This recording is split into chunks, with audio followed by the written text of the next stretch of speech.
La dernière fois, on a vu que l'IA était déjà utilisée à grande échelle. En fait, petit à petit, l'IA est en train de s'immiscer partout dans nos vies et d'être de plus en plus influente dans nos sociétés. Oui, parce que même lorsqu'elles n'ont qu'un rôle suggestif, les suggestions des IA influencent grandement nos décisions. C'est un petit peu tout le principe de l'économie de l'attention. Sauf que ces suggestions ne sont pas forcément conformes avec nos valeurs morales. Et parfois, ça fait scandale.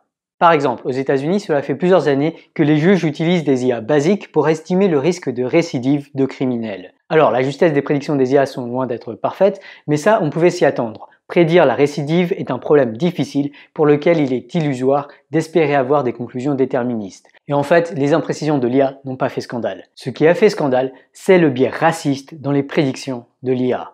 Et il est assez effrayant. Le voici résumé dans ce tableau. Le truc troublant, c'est que l'IA surestime assez nettement le risque de récidive des Noirs, tandis qu'elle sous-estime tout aussi nettement celui des Blancs. L'IA semble assez clairement biaisée contre les Noirs. En un sens, cette IA est raciste. Malheureusement, il ne s'agit là que d'un cas parmi tant d'autres. En 2016, Microsoft a fait scandale après avoir dû retirer une IA appelée Tay, un jour après son lancement. Tay était une IA en charge du compte Twitter Tay Tweets et interagissait avec d'autres utilisateurs de Twitter. Sauf que Twitter, c'est Twitter.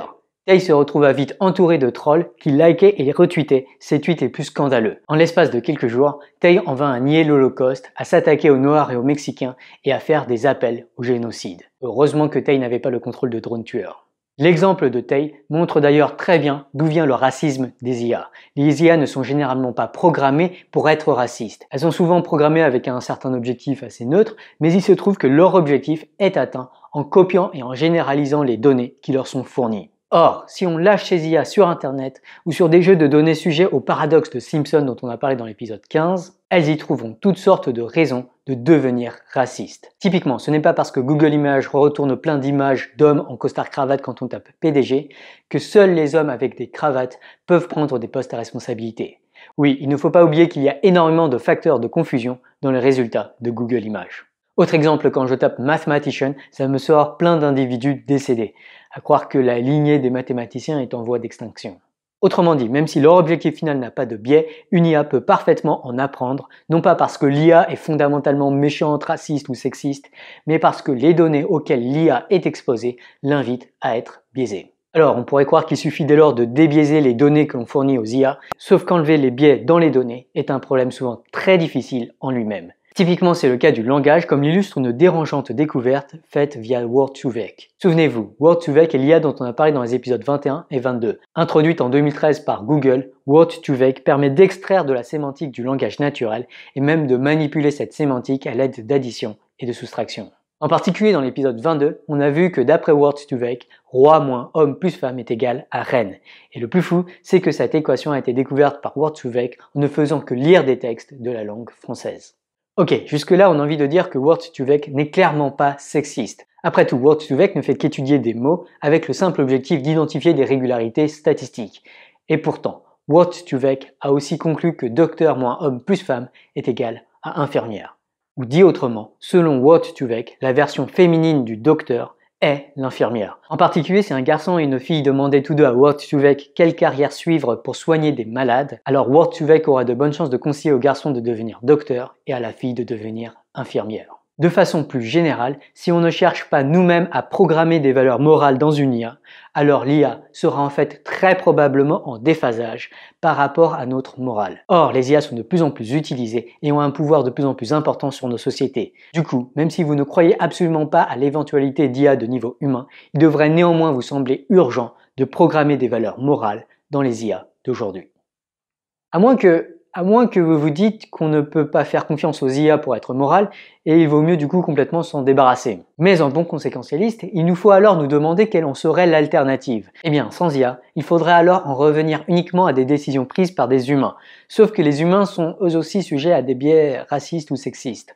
Pire encore, nous sommes souvent très inconscients de nos propres biais. Typiquement, comme on en a déjà parlé, les juges sont inconsciemment plus sévères lorsqu'ils sont affamés. Ils discriminent donc les personnes incriminées en fonction de l'heure de jugement. Et de même, comme on en a déjà parlé au moment d'aborder le paradoxe de Simpson, certaines données montrent que les juges américains sont plus sévères envers les criminels noirs et envers les criminels dont les victimes sont blanches. Et ils ne sont sans doute pas les seuls. Il est difficile d'imaginer que des informations comme la couleur de peau ou le sexe des candidats pour un job n'influencent pas inconsciemment les décisions des recruteurs. En fait, des expériences de psychologie suggèrent que nous sommes tous victimes de biais racistes inconscients qui nous poussent à être plus prompts à associer certains groupes ethniques à certaines connotations. Pire encore, nos biais inconscients ont de bonnes chances d'avoir des effets importants que l'on sous-estime grandement. Une expérience de psychologie à Oak School l'a parfaitement mise en évidence et l'a appelé l'effet Pygmalion.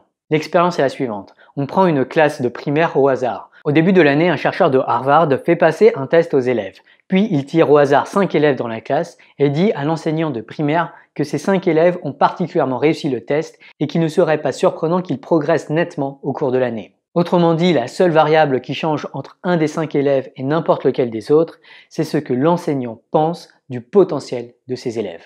À la fin de l'année, le chercheur fait repasser un test à toute la classe. Eh bien devinez quoi? Le biais de l'enseignant a conduit à un biais de l'enseignement. Les 5 élèves qui avaient été tirés au hasard ont nettement plus progressé que les autres. Bon, il y a des petits bémols à mettre à cette histoire, notamment le fait que ça marche particulièrement bien pour les petites classes comme le CP. Mais comme en parle David dans sa vidéo sur le racisme inconscient, d'autres expériences suggèrent que des dynamiques similaires ont lieu dans bien d'autres cas, par exemple en entreprise. Nos biais inconscients influencent légèrement la manière dont on interagit les uns avec les autres et de manière imperceptible, on en vient à discriminer les individus en fonction de ces biais inconscients, ce qui modifie leurs chances de développement personnel. Sachant cela, il me semble inopportun de chercher à refouler nos biais inconscients et à prétendre qu'ils n'existent pas.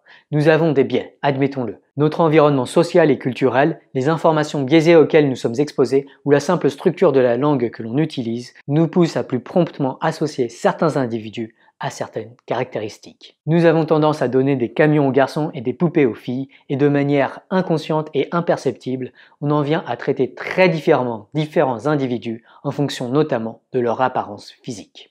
Dès lors, il me semble préférable de prendre pleinement conscience de nos biais inconscients.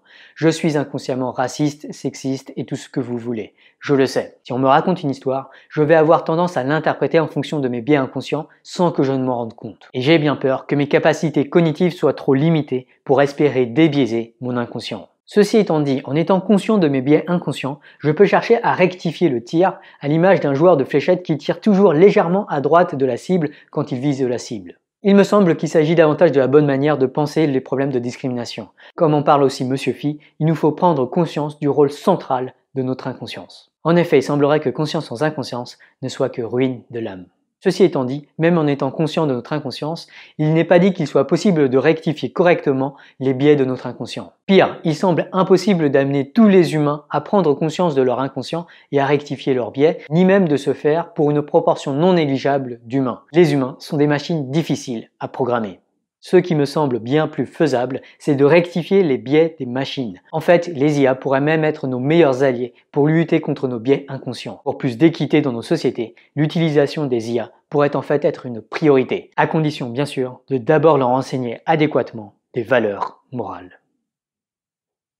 La dernière fois, on a parlé du théorème de Launay et Vincent Palmieri fait remarquer que le théorème de Bourgès, notamment celui qui parle de la fixation, ce que j'ai appelé le théorème de fixation dans la vidéo précédente, il affirme que, en fait, si au lieu de rajouter une boule rouge à chaque fois qu'on tire une boule rouge, on rajoute 1 milliard de boules rouges et qu'on tire à nouveau, en fait, là encore, il n'y aurait pas fixation et il y aura une certaine proportion de boules rouges et de boules bleues qui ne tendraient pas vers uniquement des boules rouges ou uniquement des boules bleues, et c'est extrêmement contre-intuitif quand vous y réfléchissez.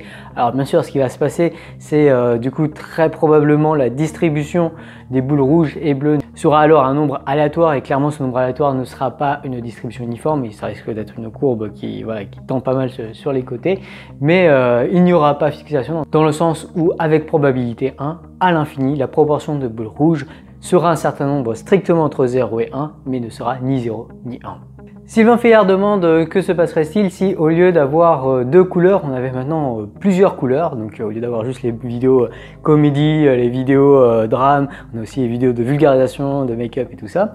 Si on a plusieurs catégories comme ça de vidéos, en fait il se passerait encore la même chose. Le théorème de Launay en particulier s'applique toujours, tout comme le théorème de Burgess. Et notamment dans le cas du théorème de Launay, ça voudrait dire qu'il y aurait une fixation de chacun des utilisateurs sur un type de vidéo. Et si la probabilité P d'avoir un truc qui vient des trending est inférieure à 1,5, alors on aura d'un côté les conformistes et de l'autre côté les anticonformistes. Et pour en savoir plus, je vous recommande encore une fois d'aller jeter un œil à la thèse de Michael Launay dont j'ai mis un lien dans la description. Patrice Ferlet nous demande si des méthodes bayésiennes ne seraient pas immunisées contre ce risque de fixation. Alors en fait c'est pas très clair. Alors première chose, il y a un point assez important à souligner, c'est que si on applique la formule de Bayes naïve en supposant que les choix d'un utilisateur sont indépendants de son historique par exemple, ce qui est assez bizarre comme hypothèse, mais bon voilà, si on suppose ça, c'est quand même finalement une hypothèse qu'on retrouve assez souvent en fait. Souvent on cherche à ajouter des hypothèses d'indépendance parce que ça simplifie grandement les calculs, et si on fait ça, à ce moment là on voit que la formule de Bayes contient une multiplication, donc on a typiquement un cas de renforcement exponentiel. Mais bien sûr maintenant si on prend les dépendances d'un tirage à l'autre, alors on peut avoir des trucs tout à fait différents, et a priori on aurait des trucs vraiment différents. En tout cas dans le cas d'un utilisateur qui clique au hasard, si on essaie de deviner sur quoi il a le plus de chances de cliquer, la formule de Bayes non naïve devrait réussir à prendre ça en compte et à pas raconter n'importe quoi. Ceci étant dit, le problème de choisir les vidéos à montrer aux utilisateurs est un problème qui en fait sort du cadre bayésien, puisqu'il s'agit d'un problème de prise de décision, alors que la formule de Bayes ne nous dit que des choses sur ce qu'il faut penser, ce qu'il faut croire. C'est encore une fois une formule du savoir, de la philosophie. Ça appartient au champ de la philosophie de la connaissance, mais ça appartient pas au champ de la prise de décision, même si bien sûr il y a beaucoup de liens entre la théorie de la prise de décision et la théorie de qu'est-ce qu'il faut savoir, puisque pour bien prendre des décisions, il faut bien savoir ce qui se passe. En particulier si l'objectif est de montrer à nos utilisateurs des vidéos sur lesquelles il a plus de chances de cliquer, et bien dès qu'on sait qu'il a plus tendance à cliquer sur les vidéos rouges que sur les vidéos bleues, et ben il y a tout intérêt à mettre le paquet à ne mettre que des vidéos rouges. Bref, tout ça pour dire que si les utilisateurs ont vraiment une légère préférence entre le bleu et le rouge, alors très probablement une IA qui finit par le comprendre et dont l'objectif est de maximiser le nombre de clics finira par avoir de la fixation, c'est-à-dire ne montrer à l'utilisateur que des vidéos qui lui correspondent, qui appartiennent à sa bulle. Enfin, Lapin Lambda nous demande si du coup il vaudrait pas mieux que ce soit les utilisateurs qui puissent paramétrer d'une certaine manière les vidéos auxquelles ils veulent être exposés. Et le problème en fait avec ce raisonnement, c'est que très probablement la plupart des utilisateurs ne vont pas vouloir bidouiller les paramètres. Et même si les utilisateurs bidouillaient les paramètres, en fait, il y aurait quand même un risque que les utilisateurs choisissent d'être exposés aux vidéos auxquelles ils veulent être exposés. Alors certes, c'est possible qu'il y ait quelques personnes qui préfèrent vraiment une diversité et être intéressées partout, mais si on raisonne en termes d'altruisme efficace, on essaie de raisonner à grande échelle, notamment de voir l'impact global de ce mécanisme de filter bubbles et de choix en fait du contenu auquel on veut être exposé, on se rend compte qu'en fait il s'agit d'un problème très global, puisque très probablement 99%, peut-être même 99,99% de la population va sans doute préférer être exposé uniquement à des vidéos qui vont dans leur sens, qui leur disent ce qu'ils veulent entendre. Et du coup là on a vraiment un problème fondamental. Et l'algorithme de YouTube, s'il est personnalisable par les utilisateurs, ça n'arrangerait absolument pas, ça ne résolverait absolument pas ce problème. En fait, je suis plutôt du genre à penser que pour vraiment résoudre ce problème, la meilleure façon de faire, c'est encore de passer par l'algorithme de YouTube et quelque part inclure dans l'algorithme de YouTube des valeurs morales qui, d'une certaine manière, le forcent à exposer un petit peu les différents utilisateurs à des vidéos peut-être plus intelligentes, peut-être qui vont un petit peu à l'encontre de ce à quoi ils pensent, de sorte à avoir des informations moins biaisées pour chacun des utilisateurs. Bien sûr, ce point-là, il se débat, tout comme les questions de morale de façon plus générale. Et je pense que c'est assez important de nos jours d'avoir ce débat moral sur ce qui est bien moralement et ce que les IA devraient faire. Mais bien sûr, avoir ce genre de discussion est très difficile, et, notamment à cause de l'hooliganisme bien sûr. Et du coup, je pense que c'est très important qu'au préalable, on apprenne à mieux débattre ensemble et à mieux réfléchir ensemble, à mieux notamment comprendre les positions des uns et des autres. Et c'est sur ces paroles quelque peu moralisatrices, et je suis désolé pour cela, que je vais conclure. Hey, j'espère que vous avez aimé cette vidéo. Ces questions de biais des algorithmes, c'est l'une des grandes questions éthiques du moment et de recherche notamment en intelligence artificielle. Et il y a un autre sujet tout aussi important moralement que ce problème des biais racistes, sexistes ou autres. Il s'agit du problème de la vie privée qui est notamment intimement lié au problème des assurances. Et c'est ce dont on parlera dans la prochaine vidéo. Si vous avez aimé cette vidéo, pensez à la liker, à la commenter, à la partager, pensez à vous abonner pour ne pas manquer les futurs épisodes. Merci aux tipeurs pour leur don et j'espère que vous serez là la prochaine fois. Et là, les auteurs ont pu mesurer que pour associer les prénoms blancs avec le positif et les prénoms noirs avec le négatif, les temps de réaction étaient autour de 700 millisecondes, et que dans l'autre sens, ils étaient de 900 millisecondes en moyenne. C'est-à-dire que les participants étaient plus rapides quand il s'agissait de classer Jamel avec prison et Paul avec honnêteté, que quand il fallait faire l'inverse. There's been studies that show that ads for high-paying jobs are much more likely to be shown to men than to women. Right? So this is one thing that you can see if you look at the real world, again because of history. It is true that men are more likely to have a higher paid job than a woman. Right? So this algorithm has basically learned that, picked up on that and said, oh, that means men are more likely to click on this ad, which is not the right conclusion to draw.